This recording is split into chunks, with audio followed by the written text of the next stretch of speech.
Festive tradition may be, we share the beauty of the season by reaching out to the less fortunate. Please help us to help others with the KBLA Cover the Houseless Cozy Community Coat and Blanket Drive. All you have to do is drop off new or clean, gently used winter coats and blankets in the KBLA lobby during business hours. Now through December 20th, all of the coats and blankets will be donated to unsheltered individuals and families experiencing houselessness. Simply bring your donation to 4434 Crenshaw Boulevard in Los Angeles, near Vernon Avenue, from 9 a.m. to 5 p.m. weekdays. That's 4434 Crenshaw in historic Leimert Park. During the holidays and every day, let's remember, we keep us safe. We keep us warm. We are the safety net, and together we can cover the unsheltered. Get caught up in the spirit of the season, the spirit of love. Make a difference with your friends at KBLA Talk 1580.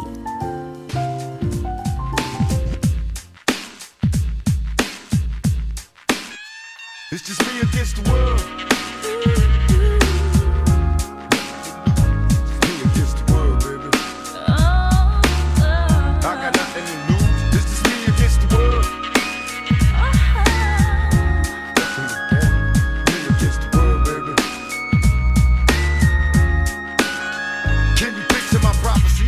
In the city, the cops are topping me. The project is full of bullets, no bodies is dropping. They ain't no stopping me. Constantly moving while making millions. Witnessing killings, leaving dead bodies in the abandoned buildings. Carries the children cause they're illin'. Addicted to killing and the appeal from the cap villain. Without feeling, but will they last or be blasted hard at it? Maybe you'll listen in this casket, the aftermath. More bodies being buried. I'm losing my homies in a hurry. They relocating to the cemetery. Got me worried, stressing my business worried. The question is, will I live? No one in the world loves me. I'm headed for danger. Don't trust strangers. Put one in the chamber whenever I'm feeling this anger. Don't wanna make excuses, cause this is how it is. What's the use unless we're shooting? No one notices the youth. It's just me against the world, baby. Me against the world. KBLA Talk 1580. You and me against the world. The air quality outside is, oops, the screen just changed. Okay, well, here in the studio, it is 8, which is actually considered quite good. I'm breathing well. Outside, it's 174. That's not so great. It's not terrible. It's moderate. You may want to move your workout indoors, but certainly it's not hazardous. So that's brought to you by KBLA Talk 1580, and it is measured by IQ Air, our partner in this endeavor of clean air. So excited to have with me this morning the Pritzker Family Endowed Chair and professor in the School of Education and Information Studies at UCLA. He's a member of the prestigious National Academy of Education, founding director of the UCLA Pritzker Center for Strengthening Families, and the UCLA Black Male Institute. He's got 7 books, more than 100 peer-reviewed articles, book chapters, policy briefs, reports, etc. Dr. Tyrone Howard, good morning. Good morning, Dominique. How are you? I'm blessed. How are you doing? I am doing phenomenal. So honored to be on. Well, it's great to have you on. My colleague here at KBLA Talk 1580, you can hear Dr. Tyrone Howard every weekend at 10 o'clock Saturdays. You Must Learn is the show. It's kind of a wild time for education, though, right? I mean, the nation just elected a chief executive who has vowed to get rid of the Department of Education. Should we be freaked out? Is it more hyperbole that he really can't do? When you hear that, what do you see? So I think you're right, Dominique. It is definitely a trying time in education. As it pertains to the threat of dismantling the Department of Education, I do think that's more hyperbole than anything else. So I would not be as concerned with those threats as much as I am worried deeply about just some of the structural changes with curriculum, some of the structural changes in terms of what can and cannot be taught in schools, the structural changes in terms of how we're thinking about school choice, sort of the ways in which so-called divisive concepts such as racism and sexism can or cannot be taught in schools, the banning of books, the posting of the 10 Commandments in schools. Those things worry me much more because it's an ideological shift, more so than thinking about this issue of whether or not the department will be dismantled. Right. I mean, it's kind of like Attorney Zoran Basic was on the show earlier in the week, and he said, well, dismantling Social Security or getting rid of Medicare, Medi-Cal, Medicaid, those are easy to say and not so easy to do because these are huge bureaucratic structures with all kinds of rules and regulations. That said, I think about all the things the Department of Education does.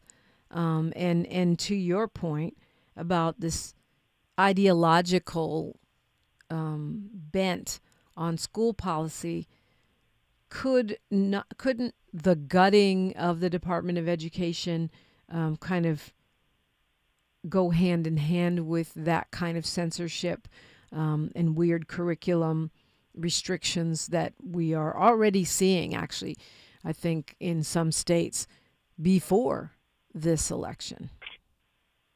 Sure, and I think you're spot on. I think multiple things can happen at the same time. So even as you see this restructuring of key policy issues within the guise of education, I think when you begin to put so many restrictions and take away so many powers from what can happen at the federal level, essentially you have a department that is a shell of itself. And then part of what the Republican game plan has always been is just turn these matters back over to the states. Well, that is deeply troubling because some of these states, in my humble opinion, are completely out of sync and out of touch with what is best for our young people. And once you give states more power, once you give certain states more sort of authority, once you give states more control over what and what cannot be taught in schools and what policies, that typically does not bode well for black folks, black children, and other BIPOC communities. And so that's why at least a federal oversight that's got some degree of consciousness to it, not a lot, but some degree, I think provides protections that oftentimes will go away if states are in total control over how they do their schooling policies. I mean, all you have to do is look back to the so-called integration of schools, which I say so-called because schools tend to be like churches, still pretty segregated. But look at that, and it took the feds coming in and forcing the states to let black students into these schools. Then in the education arena, the idea of handing things back to the state seems much more problematic with that kind of an historical lens on it, right? You're spot on again. I mean, think about it. If we're students of history, as you are, you're right. Think about after Brown versus Board of Education was ruled in 1954, Brown 2, 1955, to desegregate schools of all deliberate speed. States did not move. States said they were not going to so-called integrate schools. And even certain districts, such as Edwards County in Virginia, said we will close our school district. We will not even have a school district if it means we have to have black children attending schools with white children. So yeah, we have a blueprint and we have a historical record on what states will do when it comes to the education of all students if we leave it up to their druthers. And they've been giving us some signs along the way just over the past several years, if not longer, about how they would deal with these issues in education. So we should pay attention and take notice and be prepared to resist. Right. It's a tall order. Let's break down some of the things you said kind of one at a time. Book banning is in full swing already, right? We've got these Moms for Liberty type groups. Many of them aren't even moms in certain school districts, but they're already going in, and we're seeing authors like Maya Angelou being banned. How pervasive is this? How widespread is it? And what do you expect to see with the new Republican administration? Yeah, I think this is something that's important for us to pay attention to because it has been happening for some time. It continues to intensify. And you want to talk about why book banning is important. It's important because we've been fortunate to have so many amazing authors. And you mentioned, folks like Toni Morrison, even Amanda Gorman, James Baldwin, even folks like Phyllis Wheatley, folks who wrote about the black experience, folks who wrote about the experiences of women in the society, folks who wrote about colonization, westward expansion, and all the harm and damage that was done to certain communities. once you begin to see these books being removed from schools, essentially it whitewashes and erases our history. And young people grow up not understanding the fight for equality, the fight for inclusion, the resistance that occurred.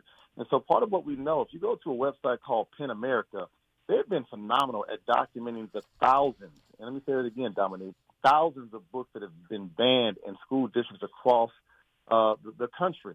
And part of what we know is that it hasn't been just these deep red states. Even in so-called moderately progressive states, there have been book bans where young people aren't allowed to read The Bluest Eye. They aren't allowed to read The Hate You Give.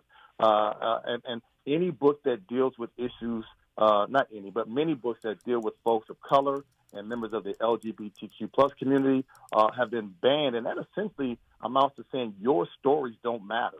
Your experiences aren't really important. And we're going to just act as if they never occurred. And to me, one way you control the people is when you begin to sort of, dictate what they can and cannot know. And so part of what we know is that these book bans have been happening, and I would imagine that they're going to only intensify in the years to come because you've got an administration that is intent on creating a narrative that is all about the greatness of the U.S. of A, the minimalization of BIPOC folks, and this whole idea of meritocracy is what rules the day, and not dealing with deep-seated structural inequalities, deep-seated oppression, and deep-seated exclusion of certain populations.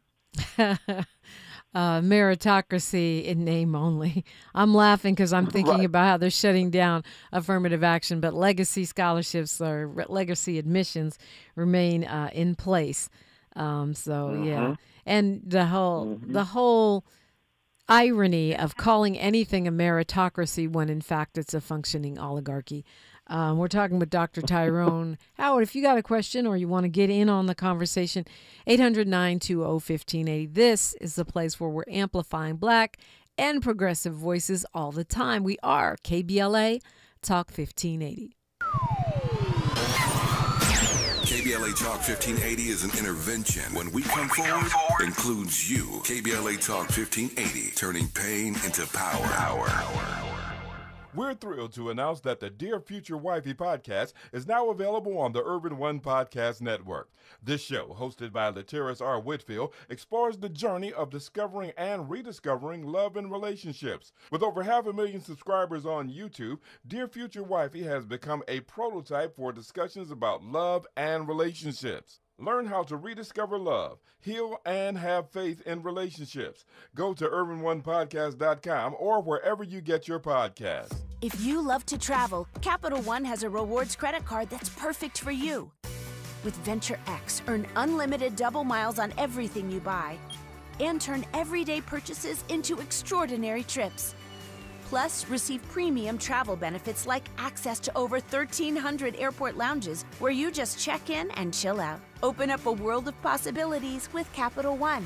What's in your wallet? Terms apply. Lounge access is subject to change. See CapitalOne.com for details.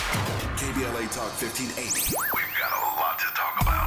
KBLA Talk 1580 reminds you, when we fight, we win. The Youth Justice Coalition is challenging America's addiction to incarceration and discrimination. YJC works to dismantle policies leading to mass incarceration, law enforcement violence, and the school-to-prison pipeline. Their approach? Transformative justice, community intervention, free LA high school, legal defense, and system monitoring. YJC promotes safety without relying on prisons. Their goal? Prevent system contact and help people exit the system through direct action, advocacy, and education. Want to get involved or need help? Call 323-235-4243. That's 323-235-4243. Join YJC in creating change. When we fight, we win. KBLA Talk 1580, your voice for justice. This is a community call to action from KBLA Talk 1580. If you're living with dry age-related macular degeneration or dry AMD, you may be at risk for developing geographic atrophy or GA. GA can be unpredictable and progress rapidly, leading to irreversible vision loss. Now there's something you can do to slow it down and get it going slower. Izervay is proven to slow GA progression. Izervay gets GA going slower. Izervay or avacincaptad Pagel is a prescription eye injection used to treat GA. Don't take it if you have an infection or active swelling in or around your eye. Izervay can cause eye infection, retinal detachment, or increased risk of wet AMD. Izervay may temporarily increase eye pressure. Your vision may be impaired after an eye injection or exam. Don't delay. Ask your doctor about Izervay today. Izervay gets GA going slower. Visit Izervay.com. That's IZERVAY.com. Thanks for waking up with Dominique DiPrima on KBLA Talk 1580. In conversation with Dr. Tyrone Howard. You can hear him weekly on Saturday mornings at 10 a.m. here on KBLA Talk 1580. And, of course, he is at UCLA. So much to cover right here. We heard a threat, and I'm not quite sure how to unpack it, from the president-elect, where he says he will go after endowments, try to defund public schools that teach Black history, or what he called woke history, or whatever they call it, and then try to defund the endowments of educational organizations that have diversity, equity, and inclusion programs. Take that money and use it to pay people who feel they've been harmed by DEI, which, of course, those are going to be white people. So some people are calling that reparations for white folks. Can he do that? Is that realistic? Again, is he blowing smoke? Can he go in and punish a UCLA, for example, if they had a DEI program, by taking their monies and giving it to Kyle Rittenhouse or whoever decides they've been harmed by DEI? Yeah, to me, the hypocrisy in this is just mind-blowing, because the very folks who are vehemently opposed to anything even resembling reparations for Black folks would get behind such a proposal like this one you just outlined, Dominic. The idea that we're going to take DEI money and direct it to those who have been harmed, i.e. white folks. So to me, I think this is a legal question that has all kinds of layers to it. I don't know if that can be done. My hunch tells me it's much ado about nothing in terms of the argument. But I do think there's a chilling effect that comes from it, even when the threat is made, if it's unfulfilled. And let me tell you what that means. The chilling effect means that then, folks sort of operate from a fear standpoint, and then they begin to shut down minority scholarships. They begin to eliminate any kind of programs that are specific to ethnic and racial minority groups. They begin to sort of, really begin to sort of hide the outreach efforts that they have in place for members of the LGBTQ plus community, because this fear says we don't want to run the risk of having our funding taken away or being, banned. So therefore, we're not going to do as much outreach. We're not going to do as much programming.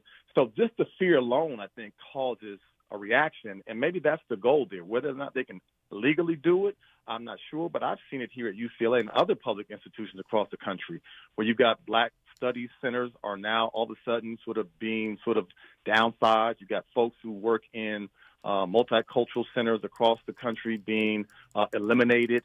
So I think that people are now just kind of operating out of fear and survival, as opposed to really doubling down and saying, yes, this is who we are. This is what we do, and we're not going to be intimidated by folks who think that this work is not important. Yeah, I mean, the saddest example, we were just talking about it last hour, is the Black Student Achievement Plan, which Black students fought for. And now, just the threat from the Parents Defending Education, a conservative group in Virginia, has made Superintendent Carvalho cave like a little something I won't say on the air, and just abandon the Black students. Yeah, that's a prime example. And I think this is what we're talking about, folks operating out of fear. I think the argument is you fight and you fight and you keep fighting and you fight until you feel like there's no fight left, but that's just not who we are. And I think the chilling effect, like I mentioned a moment ago, causes folks to be more reactive than proactive, in the sense that you begin to line up your attorneys, you begin to line up your legal mind and say, what are the ways we can defend and fight against this? Now, I know we've got this thing in our state called Proposition 209, which has all kinds of sort of, limits in terms of what we can and cannot do when it comes to considering issues of race. However, I think there are folks in this state, and you know how this works, Dominique, who would rather ask for forgiveness than ask for permission. And I think that that's what we have to do is you continue to do what you do until you're told you can't do it. Then you find subversive measures to begin to fight back. And you find other subversive measures to the subversive measures until you continue to do what you can do to protect what's important to you. Right, and that's why I think when we see a corporation like Walmart going, oh, we're getting rid of our DEI programs, or you see a superintendent of one of the largest school districts in the country saying, oh, well, we were threatened even though the Civil Rights Division dismissed the case, we're going to go ahead and abandon black students. To me, that shows you the level of their sincerity in actually enacting these programs. If, a slight breeze makes you abandon your DEI programs, even as you continue to exploit workers of color, if you're Walmart, then you were never an ally in the first place as far as I'm concerned. And I feel like we have to call people out. Like, as our lawmakers gather in Sacramento and say, oh, we're going to create this $25 million fund to defend California's policy against the MAGA new Confederate administration. Where's the defense of the Black Student Achievement Program? How about that? Like, okay, I'm fine with us being a sanctuary city, sanctuary state, but where's the defense of black students and black people who are the number one targets of hate crimes? I don't see that. I don't see lawmakers, standing up and making these big, dog and pony shows about what we're doing to protect black people, who are the number one targets of the white supremacist fascist initiatives. Yeah, I mean, look, there's a long history in this country of just the depths and the breadth of anti-black racism. And even in the context of education, there are policies in place that are designed to protect folks who come from low-income backgrounds. There are programs in place that are designed to advocate for unhoused youth. There are programs designed and dedicated for multilingual learners, which we know are mostly Latinx students. There are programs in place for Native American children through ICWA Child Welfare Act. So I can go through a list, students with disabilities, but when there's any kind of program that intentionally and very explicitly mentions its advocacy for black students, black people, black families, all hell breaks loose and people begin to come from out of the woodworks and say, that's reverse discrimination, that's reverse racism, you can't do that. It's almost as if, and I think about Heather McGhee's work around the Son of Us, the Son, I forget the name of the book, but she says whenever black people are even appearing to make some kind of advancement, people believe that it comes at the expense, namely white people, comes at the expense of their status. And so part of what we have to recognize that whenever there's any movement or any advancement of black folks, it causes white rage. And I think this is the latest iteration of white rage. And when I say white rage, Dominique, I'm not talking only about white folks. You know this better than anybody. But there are also BIPOC folks who uphold the tenets of white supremacy harder than some white folks do. So you will have black folks who will fight hard against anything for black folks, especially programs like BSAP. Then you will sometimes have white folks or other non-black folks. And so I think we have to begin to talk about the ways in which we protect these programs, because the data shows that they've been working for a lot of our black students. And it also begins to disrupt the harm that LAUSD has done to black students for decades in the city. And so you can't have a program in place for 3 years and think it's going to undo 5, 6, 7, 8 decades of harm that's been happening by many folks who are a part of LAUSD. You had the name of that book, right, by the way. The Sum of Us, What Racism Costs Everyone, and How We Can Prosper Together. Yeah, I think that's a really great point. For some reason, we can think of structures and justifications to help everyone except for the people that worked for 12 generations with no pay, except for the only group of people for whom it was illegal to get an education and illegal to read. And that's why I'm hoping that when we look at reparations models, to me, BSAP should be under reparations, city or probably county reparations, right? Just like Isaac Bryan, the assembly member, introducing a bill, and I wonder what you think of this as someone in that system that would give priority admission to descendants of slaves in this country to the State University and Cal State Cal State and UC systems here in the Golden State. Yeah, no. Assemblyman Bryan is a friend and former student of mine, and I admire his courageousness in terms of trying to put these kinds of initiatives on the front burner, and I would support that. I think that we see these campuses that have just minuscule numbers of black students. I'm talking 2, 3, 4% black student population, and these students talk about the levels of hostility and microaggressions that they're subjected to. The assumption that they're admitted because of affirmative action, despite the fact we haven't had affirmative action in the state for over 30 years almost now. I think any efforts to begin to correct the past wrongs and to begin to adjudicate the past injustices that have happened to black families, and especially those who have descendants who are from this country, I think have to be on the table in terms of how we think about reparations from an educational standpoint, because we know how black folks were harmed very, very much so in the early stages was the denial of education for years. And then even when we did get access to education, we know that separate was not equal. And even in the current context, the harm that's still done by the criminalization of black children, the lack of access to AP and A through G opportunities that black students oftentimes don't have, the disproportionate number of suspension and expulsion, there's still current day harm being done to black students. And I think that we don't really have the outrage that we should in terms of why this is not just.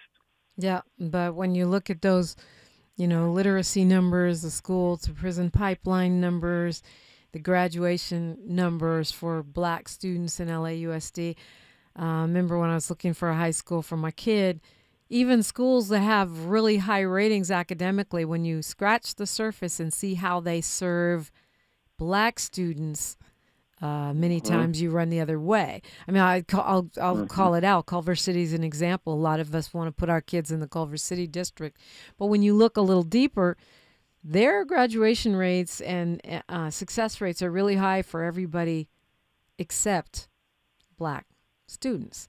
And so as a overly vigilant mama, I would encourage everyone to look at that as well. When we come forward after news, traffic, and sports, I want to talk a little bit about UCLA. You guys had some good numbers. At least they seem good. And I want to get the story behind that. Dr. Tyrone Howard is my guest, and you're listening to KBLA Talk 1580. She's reclaiming her time on KBLA Talk 1580. More First Things First with Dominique DiPrima when we come forward. I'm Bree Wood with 4 Things You Should Know from BIN News. United Healthcare CEO Brian Thompson was fatally shot outside a New York City hotel on Wednesday morning. He was attending a conference at the Hilton Midtown when he was shot in the chest. He was rushed to the hospital but later died. The NYPD is investigating whether it was a targeted shooting. South Korean lawmakers are calling for President Yoon Suk-yeol's impeachment after he declared martial law on Tuesday, citing North Korean threats. The order was lifted 6 hours later following parliamentary veto and protests. Pete Hegseth insists he won't withdraw from consideration for defense secretary despite misconduct allegations. President-elect Trump is reportedly considering replacements, including Florida Governor Ron DeSantis. And Atlanta is now considered the best city for winter holidays, according to Wallet Hub. The ranking, based on travel cost, attractions, weather, and activities, places Atlanta at number 1, just ahead of New York City. Get BIN News on demand 24/7 at BINnews.com. Join the asada today with Del Taco's new limited-time half-pound Chipotle Carne Asada Steak Burrito. Packed with flavor, wrapped up and grilled to perfection. The whole Carne Asada steak menu delivers the bold flavors you crave, starting at just $2.99. Only at Del Taco. This is the KBLA Sports Minute with Ray Richardson. The early season alarm has sounded for Lakers Nation. Things seem to be unraveling after just 22 games. The Lakers lost by 41 last night in Miami. In the past 2 games, the Lakers have been blown out by a combined 70 points. They are 2-6 since November 19th. This is the first major challenge for first-year coach J.J. Redick. Keep in mind, Redick has never coached on any level before he got the Lakers job. Last night in his post-game press conference, he used some words that should raise some serious concerns. Reddick said his team didn't show the right fight or the right professionalism. He also said it doesn't feel like we're together right now. These are major issues for any NBA head coach, but for a newcomer like Reddick, getting the Lakers back on track will be a monumental task for him. The Clippers also got blown out last night. They lost by 28 at home to Minnesota. The Clippers had won 8 straight at home. No debates, no speculation, just the info you need. That's your KBLA Sports Minute. I'm Ray Richardson on KBLA Talk 1580. Medicare open enrollment is here, and it's a time you can make changes to your health coverage. Yet, watch out for enrollment and marketing scams. Remember, Medicare will neither call you nor solicit your business. Guard your card. Never give out your Medicare number to strangers. Unsolicited calls, door-to-door visits, and emails are prohibited. Take your time. Don't feel pressured to make a quick decision. Report scams to our California Senior Medicare Patrol at 1-855-613-7080.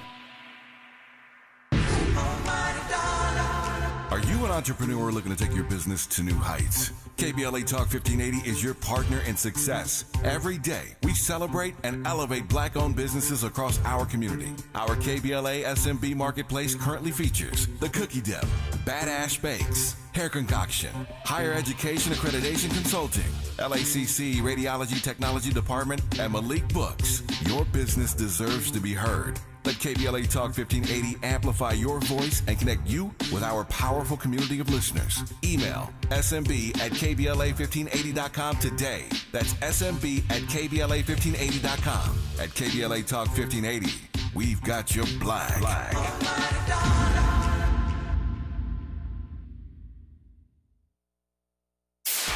KBLA Talk 1580. We've got a lot to talk about. KBLA Talk 1580 reminds you that we keep us safe. The Live Your Life organization mentors young women, helping them break negative mindsets and see beyond their surroundings. Through career exposure and hands-on training, they're encouraged to think big, stay focused, and make positive choices. Founded by Nikisha Mama Boo Smith, who transformed her life to become a community leader, Live Your Life is changing lives, but they need your help. They're raising funds to keep their new building open and expand their programs. Your donations will support food, clothes, hygiene products, and holiday giveaways. Visit liveyourlife32.com. That's LIVEYOLIFE32.com to help today. This is a community call to action from KBLA Talk 1580. $5,000. That's the average amount of money people in the U.S. are now spending on gas in a year. $5,000. That's crazy. If you drive, you have to download Upside, the free app that gives you cash back every time you get gas. That's right. You can earn real cash back with Upside just by buying the gas you're already buying. You can literally start earning cash back today. I use Upside every time I fill up, and I've already made around $300. You're putting gas in your car anyway. Why not get real cash back? If you like free money, download Upside. I'm saving the cash I earn from using Upside to help pay for a vacation later this year. Download the free Upside app now to earn cash back every time you buy gas. Use promo code SNAP to get an extra 35 cents per gallon on your first tank. You can cash out anytime right to your bank, PayPal, or a gift card for Amazon and other brands. Just download the free Upside app and use promo code SNAP for a 35 cents per gallon bonus on your first tank. That's code SNAP for a 35 cents per gallon bonus.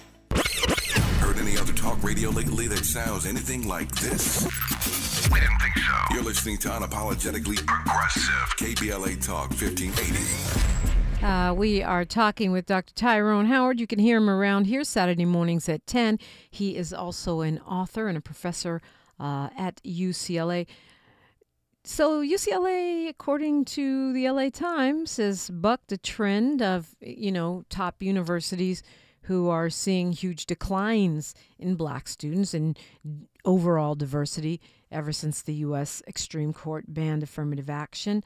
But according to the LA Times, your university has record numbers of black and Latino students for fall of 2024.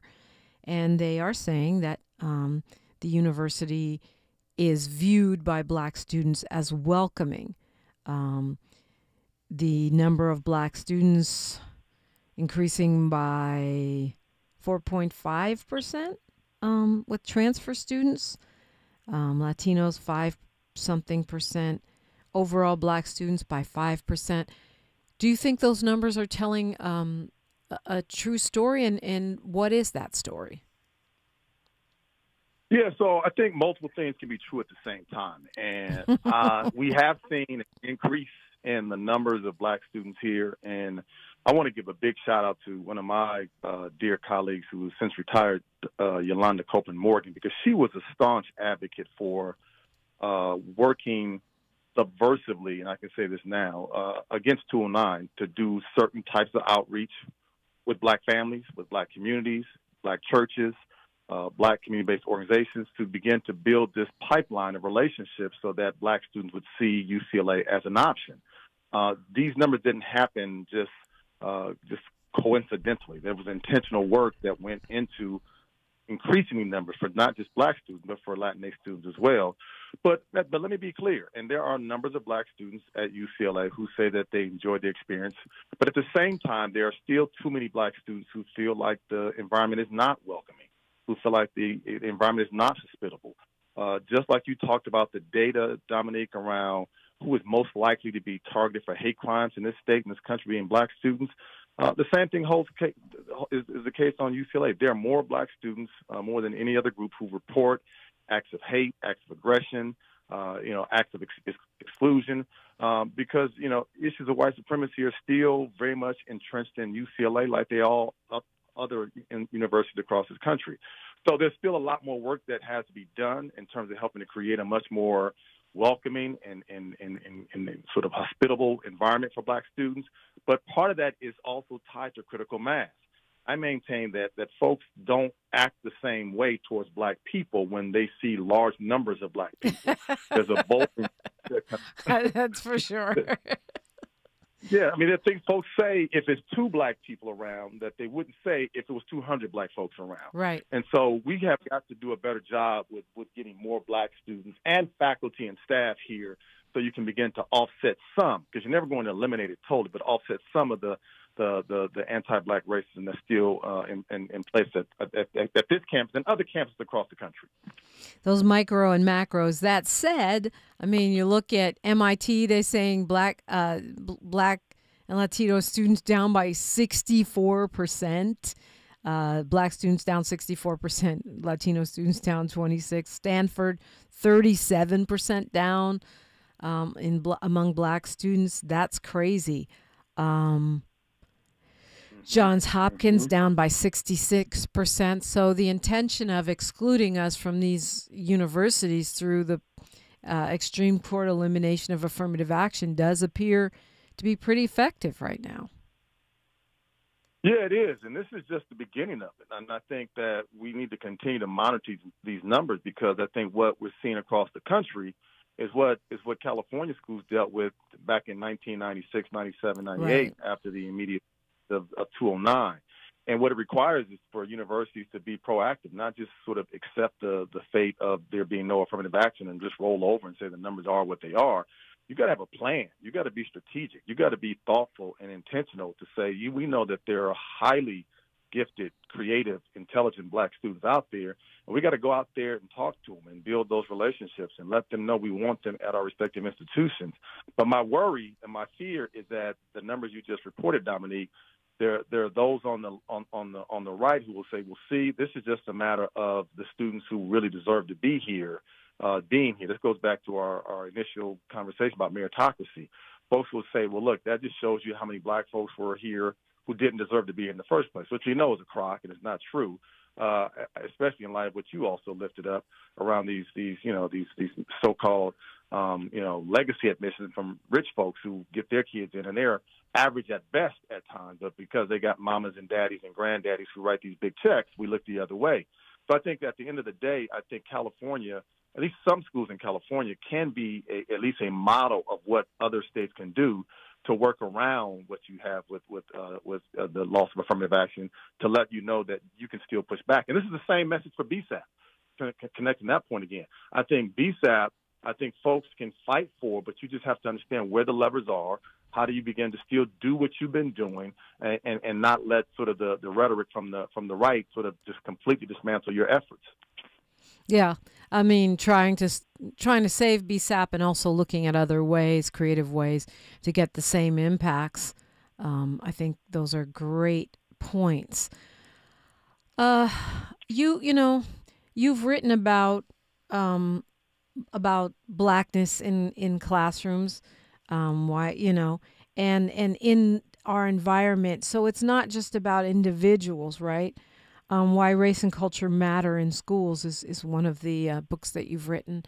And as the mama of a student who has been in both elite schools and public schools here in Southern California, I can tell you without any hesitation that it matters, and it matters in ways that I never even thought about until I got in those spaces.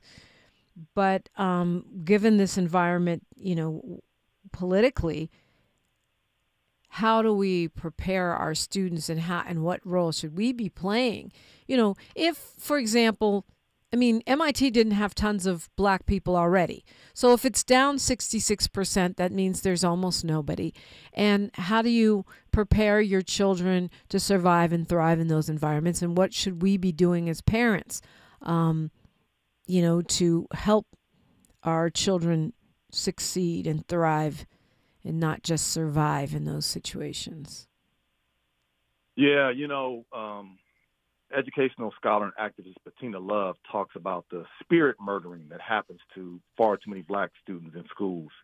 And when I think about that concept, it really rings true of what countless numbers of black students endure. And so I think for us as parents, and I'm a parent of 4 children myself, and they're grown now, but it was all about inoculating them against the harms of white supremacy. You've got to build them up. You've got to sort of, love on them and let them know about their brilliance and their intellect and their beauty and their determination. We've got to make sure when they enter into schools that they're equipped and armed with that armor that says, no matter what you say to me, I know something different. But where it saddens me, though, Dominique, is the fact that we still put that labor on our young people. Mm-hmm. And we are asking them to have to do the work of dealing with, micro assaults and racist comments and racist teachers and low expectations and lack of access. And so they then become worn down, as opposed to the way we have to also fight against these structures and systems of racism and anti-black racism, because that's the source, right? And I think we oftentimes have to continue to hold folks accountable. We got to be the whole issue around like the anti-CRT movement happened because you had a small vocal group of white parents who started showing up at school board meetings and raising hell. And I maintain that when you can get black parents to do the same thing, all of a sudden you get a different set of reactions. I've seen it happen in certain districts across this country. You show up, you vote people out, you hold them accountable, you show up at schools, you sit in classrooms, you ask questions, you hold people's feet to the fire. And I always say this: schools say they want parent involvement. Okay, be careful what you ask for, because when we show up, we'll show up and we'll hold you accountable. And that's what I loved about Zoom school. When we were in the pandemic, a lot of black parents saw for the first time, in real time, the ways in which black children are othered, the comments that they have to be subjected to, the kind of low expectations that teachers have for them, the indifference toward race, and they got a glimpse into what black students are subjected to. And that's why you saw among the number of students who became homeschooled post the pandemic, black students were the number one group of young people who were being homeschooled, because parents said, I can do better than this, because I saw what my son and what my daughter was subjected to, and I know I can be significantly better because I will not subject my child to the kind of racism and exclusion that they are dealing with in their respective schools. So I think we can show up.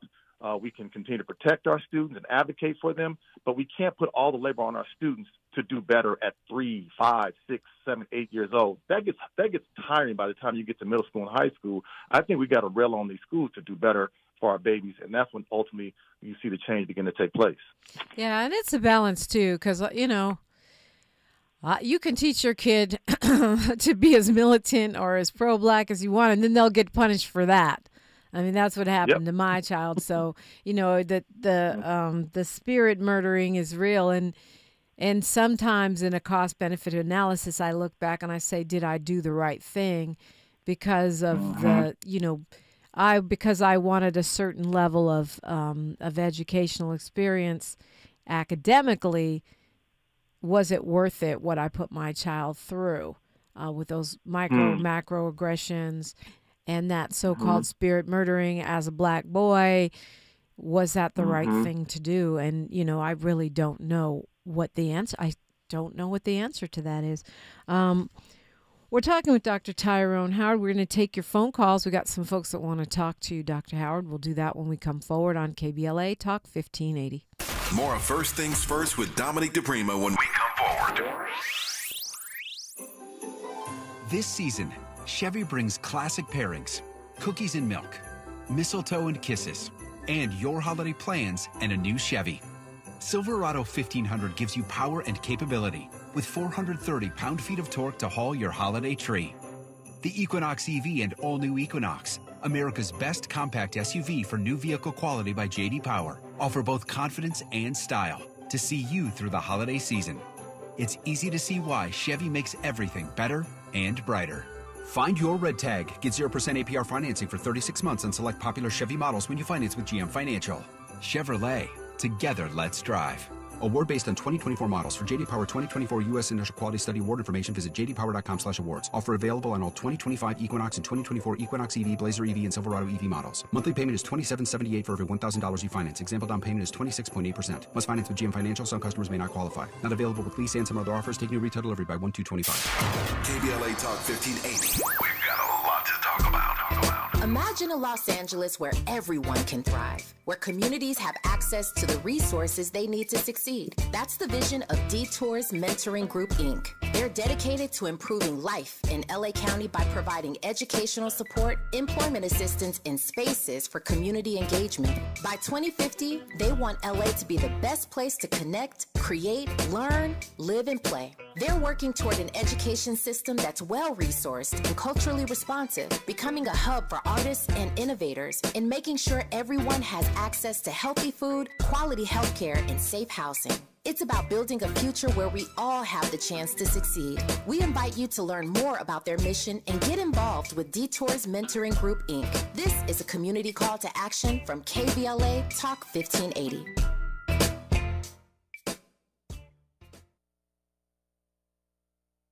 An official message from Medicare. Couple more minutes, and we'll start this month's book club. You know, I usually love a plot twist, but this year, I'm comparing my options during Medicare open enrollment. You can't assume your current health or drug plan is the best one for you. And you gotta make sure your drugs are covered. That's important. So is saving money. Review all your options at Medicare.gov. Open enrollment ends December 7th. Paid for by the U.S. Department of Health and Human Services.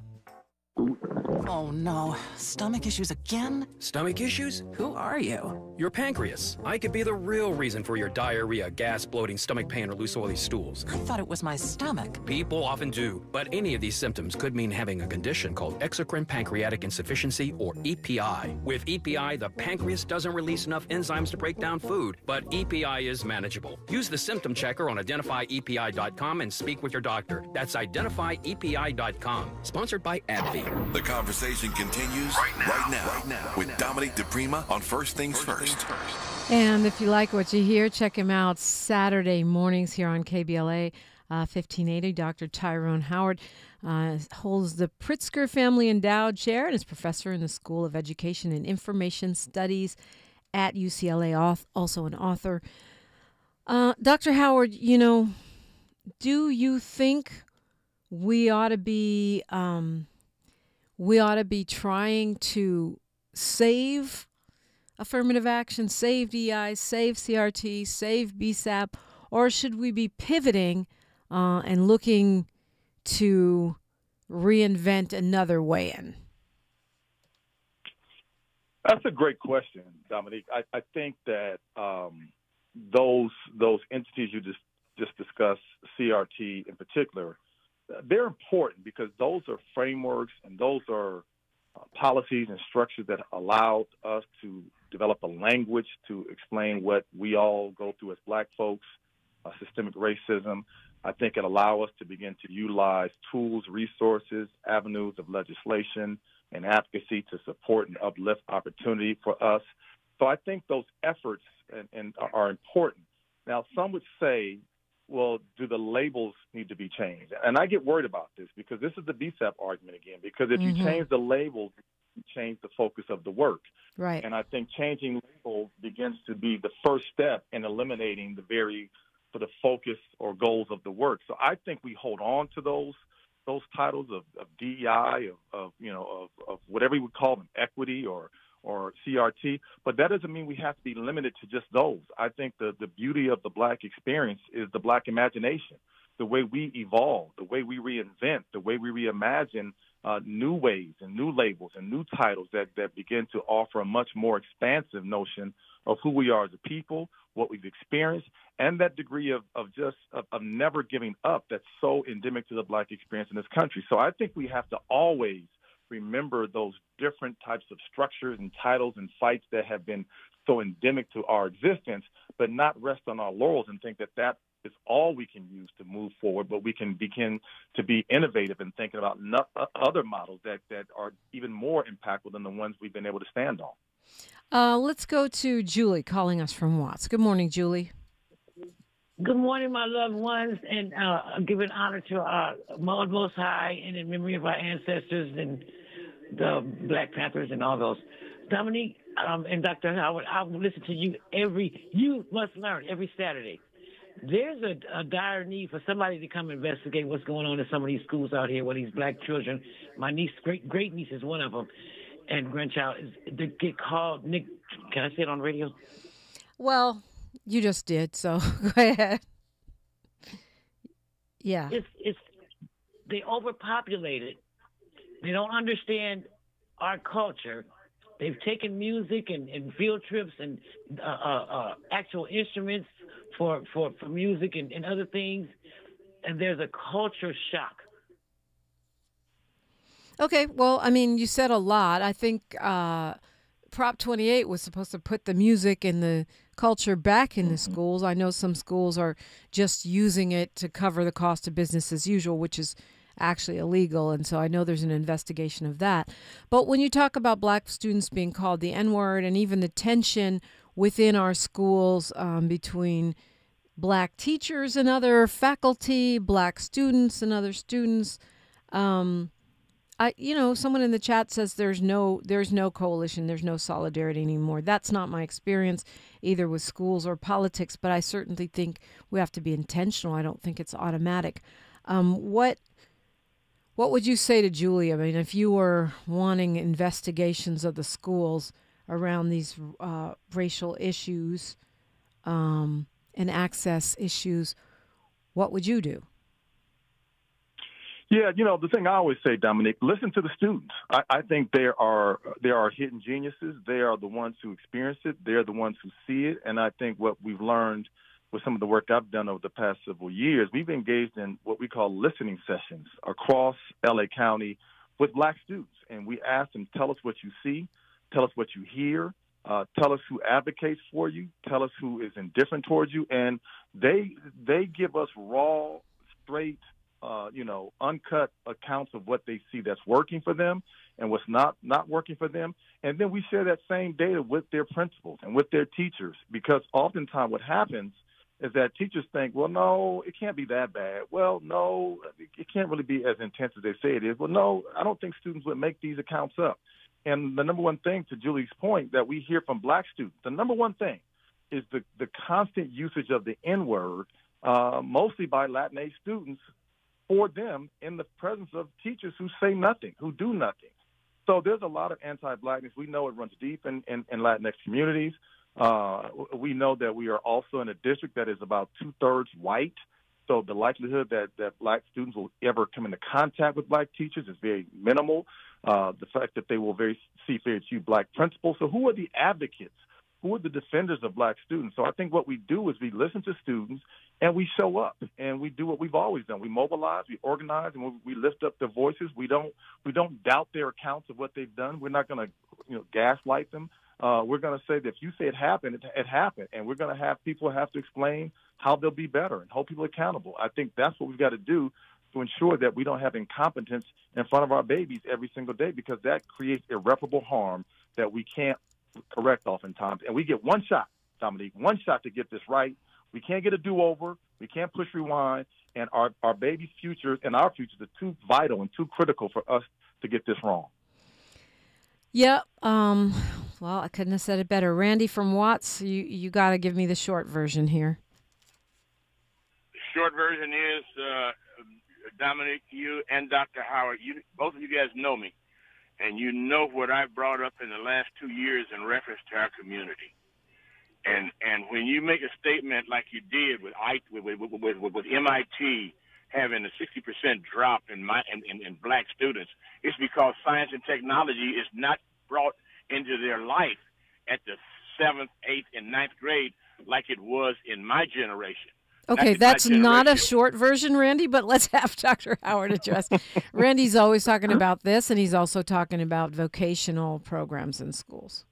Yeah, I appreciate Randy. He always calls and has intensity and sincere takes. So I would push back on that a bit, Randy, because if you go over to King Drew Medical Magnet in Watts, you see black kids being exposed to some of the most amazing science and technology curriculum you can imagine. And they not only learn it in the abstract, but they're also working at King Drew Hospital where they're applying it. They're talking about community health, racial disparities in medicine. We have models. We have jewels at work. And to me, that's one I oftentimes lift up is what happens at King Drew. Shout out to Mr. Brookins, who's the principal over there, who's been intentional for at least a decade, and even before that, Michelle Woods, to ensure that black kids, when they get the kind of culturally responsive curriculum that's connected to issues that they care deeply about in their communities, tied to issues of health and medicine and wellness, they thrive. And so we need to just look at those models and see how we can replicate them, because when black kids are given that kind of curriculum, they thrive, they soar, and they do it without having to compromise their sense of black identity in the process. Just a few seconds here, Dr. Howard. You know the clock. Remind them how to find you. Yeah, you can find me on all the socials. I'm trying to find my way off of X if I can. But in the meantime, it's at Tyrone C. Howard on Instagram, at Dr. Tyrone Howard. And tune into the show on Saturdays. You Must Learn. We talk about all these issues and more.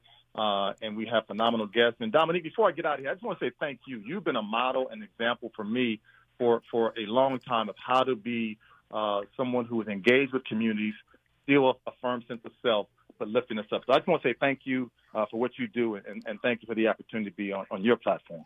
I appreciate you. Tavis Smiley's up next. He's got a full lineup for you today. Going out the door with a Marian Wright Edelman quote. She says, if we don't stand up for children, then we don't stand up for much. I'm Dominique DiPrima. Like my mama, the great Diane DiPrima, used to say, history is now, and we are making it together. Until Freedman Friday tomorrow, one love. KBLA 1580 Santa Monica. I'm Bree Wood with 4 things you should know from BIN News. United Healthcare CEO Brian Thompson was fatally shot outside a New York City hotel on Wednesday morning. He was attending a conference at the Hilton Mid-to-Law on Tuesday, citing North Korean threats. The order was lifted 6 hours later following parliamentary veto and protest.